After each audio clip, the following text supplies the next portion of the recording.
नमस्कार, आप सबका स्वागत है न्यूज फ्रेम के बिहार झारखंड के बुलेटिन में। मैं हूं आशिका पटेल। न्यूज फ्रेम का आगाज हुआ है आपकी आवाज को बुलंद करने के लिए, अन्याय के खिलाफ आवाज उठाने के लिए और हुक्मरानों तक आपकी आवाज पहुंचाने के लिए। तो चलिए शुरुआत करते हैं आज की खबरों से। हाजीपुर में एनडीए प्रत्याशी के समर्थन में रैली के दौरान मुख्यमंत्री नीतीश कुमार की सुरक्षा में बड़ी चूक सामने आई है। प्रेमराज में सभा के दौरान मंच के सामने एक अज्ञात ड्रोन मंडराने लगा। सुरक्षा कर्मियों ने सतर्कता दिखाते हुए डंडे से ड्रोन गिराया और ड्रोन उड़ाने वाले युवक को हिरासत में ले लिया। Bureau report, news frame. Patna में बीजेपी सांसद रविशंकर प्रसाद ने प्रेस कॉन्फ्रेंस कर विपक्ष पर हमला बोला। उन्होंने कहा कि विपक्ष में तालमेल की भारी कमी है। बिहार की 243 सीटों पर ये 255 उम्मीदवार उतारने की बात कर रहे हैं। तो प्रेस ने जितने सवालों का निराकरण नहीं किया उतने ही सवाल खड़े हो गए। आज हम लोग देख रहे थे कि उस प्रेस से राहुल गांधी की तस्वीर गायब थी। क्या हो गया? हर पार्टियों के निशान जरूर थे लेकिन राहुल गांधी की तस्वीर नहीं थी। अब इसका क्या कहा जाए तो पता नहीं है, लेकिन ये कौन सा गठबंधन है कि 243 सीट है और 255 सीट पर चुनाव लड़ रहा है। और गौरा बोराम एक सीट है, वहां पर सीएम और होने वाले डिप्टी सीएम दावा करने वाले दोनों लड़ रहे हैं। ये बड़ा लचर गठबंधन है। पटना से माही कुमारी की रिपोर्ट। लखीसराय विधानसभा सीट से उप मुख्यमंत्री विजय कुमार सिन्हा मैदान में हैं। उन्हें टक्कर दे रहे हैं कांग्रेस प्रत्याशी अमरेश कुमार अनीस। विजय कुमार सिन्हा ने आज हलसी प्रखंड के गिरुआ, पुरसंडा, शिवसोना, सेठना और सलौजा समेत दर्जनों गांवों में जनसंपर्क अभियान चलाया। पूरी तरह से एनडीए सरकार के पक्ष में डबल इंजन की सरकार के विकास और रफ्तार पर लोगों की विश्वास स्पष्ट झलक रही है। और कांग्रेस राजद के लोग जो बिहार के लोगों को वर्गलाने का, ठगने का, बिहार को गाली बनाने का, बिहार को बर्बाद करने का काम किया है, उससे मुक्ति का संकल्प साकार हो रहा है। सीएम पद का घोषणा महागठबंधन ने किया है। तेजस्वी यादव सीएम फेस होंगे, क्या लगता है सर? लालू यादव के राह पर उनके जंगल राज के युवराज हैं।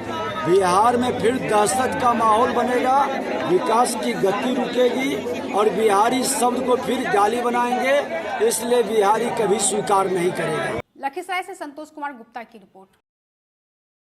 काराकाट के माले सांसद राजाराम सिंह ने तेजस्वी यादव को महागठबंधन का सीएम चेहरा बनाए जाने पर खुशी जताई है। उन्होंने कहा कि दीपांकर भट्टाचार्य की मौजूदगी में अशोक गहलोत की घोषणा से पूरे बिहार में इंडिया गठबंधन के कार्यकर्ताओं में उत्साह फैल गया है। आज पटना में प्रेस कॉन्फ्रेंस था और वहां पर हमने ऐलान किया है और निश्चित रूप से इस ऐलान से बिहार में उत्साह हुआ है। हमारे महासचिव दीपांकर जी ने तो पहले ही कह दिया था कि इसमें कोई सोचने की बात ही नहीं है। तेजस्वी जी हमारे नेता हैं, सबसे बड़ी पार्टी के नेता हैं, लेकिन आज कांग्रेस के नेता अशोक गहलोत जी जो राजस्थान के मुख्यमंत्री भी रहे हैं, उन्होंने ऐलान कर दिया।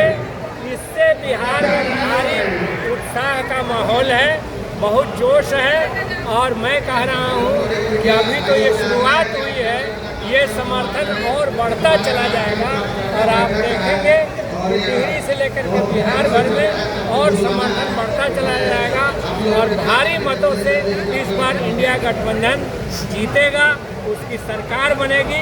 एनडीए सरकार को बिहार की जनता जो 20 साल से सरकार चल रही है वो सरकार थक गई है, हार गई है और वो अपरास्त हो चुकी है। सासाराम से अविनाश श्रीवास्तव की रिपोर्ट। लोक आस्था के महापर्व छठ पूजा को लेकर नगर प्रशासन ने शहर के कुल 33 घाटों पर सफाई और व्यवस्था का काम शुरू कर दिया है। किउल नदी स्थित छठ घाटों को जेसीबी मशीनों की मदद से तैयार किया जा रहा है ताकि व्रतियों को किसी तरह की परेशानी न हो। लखीसराय से संतोष कुमार गुप्ता की रिपोर्ट। अब खबरें झारखंड से। 4th south Asian senior athletics championship की मेजबानी के लिए पूरी तरह से सज धज कर तैयार है। 15 साल बाद शहर में यह सबसे बड़ा खेल आयोजन होगा जिसमें झारखंड की संस्कृति और खेल भावना का अद्भुत संगम नजर आएगा। काफ़ी दिनों के बाद, एक दशक के बाद झारखंड को किसी बड़े आयोजन को होस्ट करने का मौका मिला है और आप भी इस बात को जानते हैं कि कोई भी बड़ा कार्यक्रम तमाम लोगों के सहयोग से ही पूर्ण हो सकता है और बतौर मीडिया पर्सनल आप भी हमारे सिस्टम के पार्ट हैं। हम लोगों की पूरी कोशिश है कि इस चौथे सैफ गेम के आयोजन में झारखंड को नेकनामी मिले, भारतवर्ष को नेकनामी मिले। विदेश की जो टीमें चलकर आ रही हैं उनके मन में ये भाव रहे कि सैफ गेम्स का आयोजन अगर हिंदुस्तान में और झारखंड में हुआ है तो एक मेमोरेबल रहे, यादगार रहे। इसी क्रम में हम लोगों ने बड़ी माइन्यूटली अपने तरफ से सारी चीज़ों को देखा है, हर पहलू पर विचार विमर्श करते हुए छोटी से छोटी त्रुटियों के निराकरण का प्रयास किया है। अब कल हमारा डी-डे है।